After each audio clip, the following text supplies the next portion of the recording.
there's a conversation happening right now that you're not aware of. It's not happening out loud. It's not happening in your text or in anything you've said to her. It's happening inside your own head. And the terrifying thing, the thing most guys go their entire lives without realizing is that she can feel it, not hear it, feel it, like a signal running underneath every word you say, every move you make, every silence you sit in together. And that signal, that invisible internal conversation you're having with yourself every time you're around her, is doing more to determine how she feels about you than anything else you could possibly say or do. Most men think attraction is an external game. They think it's about the right words, the right look, the right moment, and they pour all of their energy into that outer layer, into what she can see and hear, but they completely ignore the layer underneath, the one she actually feels, the one that's broadcasting constantly, whether you want it to or not. So what is that conversation? What is the thing running in the background while you're standing there trying to seem calm and confident and effortless? For most guys, it sounds something like this. Is this landing? Does she like this? Was that too much? Not enough? Should I have said it differently? Does she think I'm trying too hard? Am I being weird right now? Is she bored? Why did she take so long to reply to that? What does it mean that she looked away when I said that? Am I losing her? How do I get this back on track?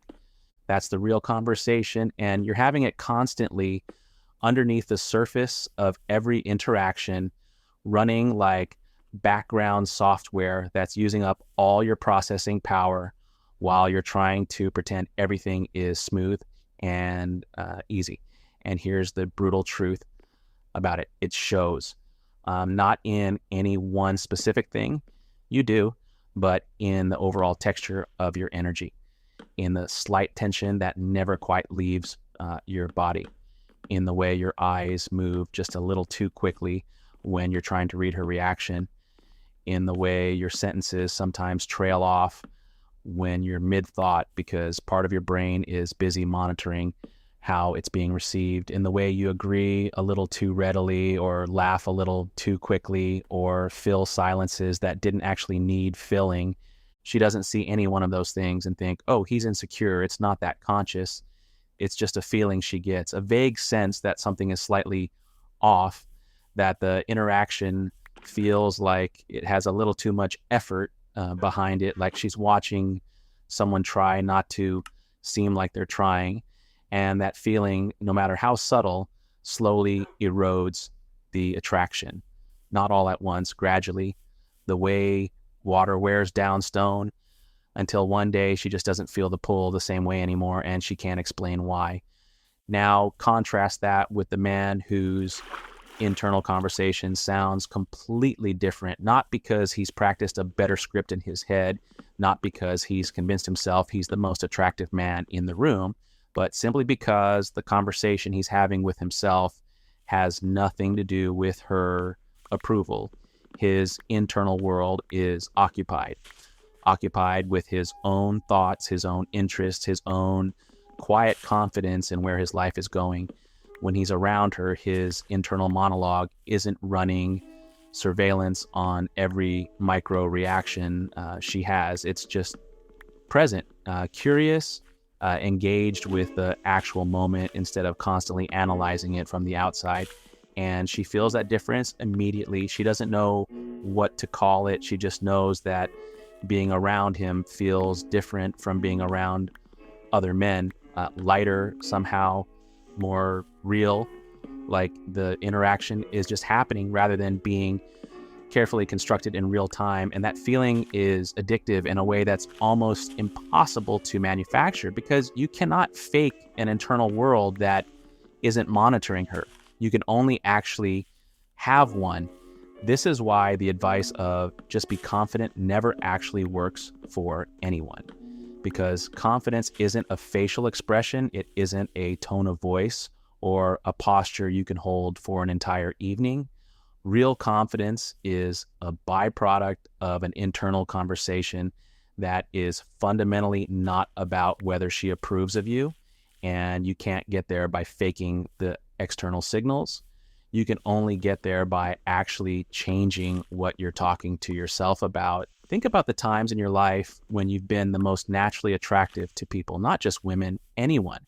I'd bet those times were when you were the most absorbed in something that genuinely interested you, when you were deep in a project, a passion, a season of your life where you were building toward something that mattered to you, when you were so occupied with your own world that social interactions were just a natural byproduct of living rather than something you were anxiously preparing for.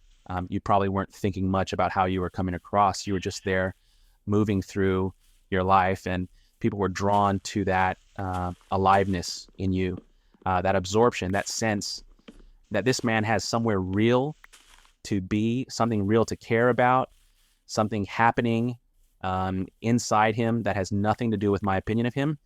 That's the version of you that creates genuine attraction. And it's not a version you can switch on for the interaction and then switch off when you get home. It's a natural overflow of a life that's actually being lived, of an internal world that's actually full, of a man who has built something inside himself worth inhabiting.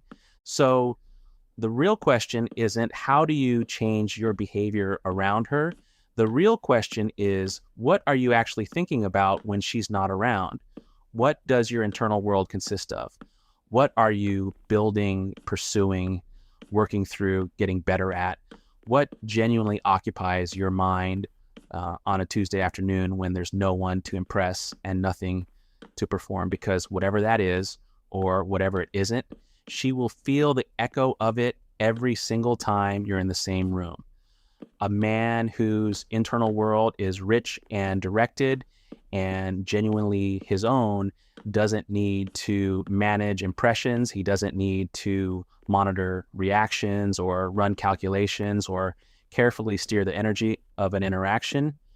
He just shows up and the energy takes care of itself because his presence isn't something he's manufacturing. It's something he's carrying, the way a full cup doesn't need to search for water. And here's the thing about that internal conversation I want you to sit with. The reason it's so loud for most men isn't because they're weak or broken or fundamentally insecure. It's because at some point they handed over the microphone. They let someone else's opinion of them become louder than their own. Maybe it happened slowly, a relationship that chipped away at their self-trust, a rejection that landed harder than it should have, like years of quietly absorbing the idea that they needed to earn their place in rooms and in people's lives. And so now the internal voice that's supposed to be saying, I know who I am and I'm fine, is instead saying, is this okay? Am I okay? Does she think I'm okay?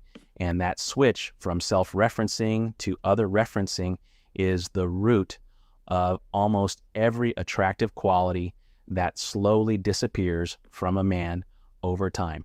Because it's not just about dating, it's about everything. The man who is constantly monitoring external approval contracts over time. He starts editing himself in conversation. He starts shrinking his opinions to avoid friction. He starts dressing, speaking, moving in ways that are calculated to be received well rather than ways that are just genuinely his. And the more he contracts, the quieter his real self gets. And the quieter his real self gets, the louder the approval seeking becomes. It's a slow fade, but it's one she can feel every single time. Getting that microphone back isn't a dating strategy. It's the whole work.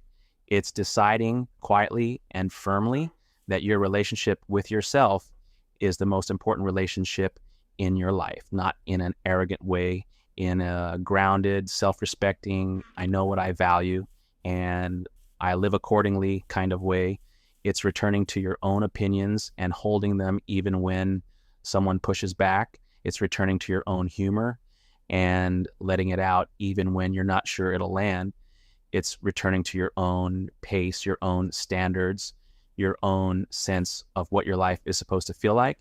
and building toward that with or without anyone's permission. When you do that, something shifts in the way you move through the world. The internal conversation changes, not because you've learned to silence the doubt, but because there's so much more happening inside you now that the doubt just doesn't dominate anymore. You're too busy, too genuinely occupied, too interested in your own unfolding to spend every social interaction in surveillance mode. And she will feel that. The way you feel warmth before you see a fire, she'll feel the groundedness in your pauses, the ease in your silences, the realness in your reactions. She'll feel that the conversation she's having with you is the only conversation you're having right now, that you're not somewhere else inside your head, that you're just there, present and unhurried and completely unafraid of however this moment goes. And that feeling, that specific feeling of being in the presence of a man who is entirely himself and entirely at peace with that, is one of the rarest and most compelling things she will ever experience. Like, you don't need better words. You need a better conversation with yourself. Start there and watch how everything will on the outside begins to rearrange around it.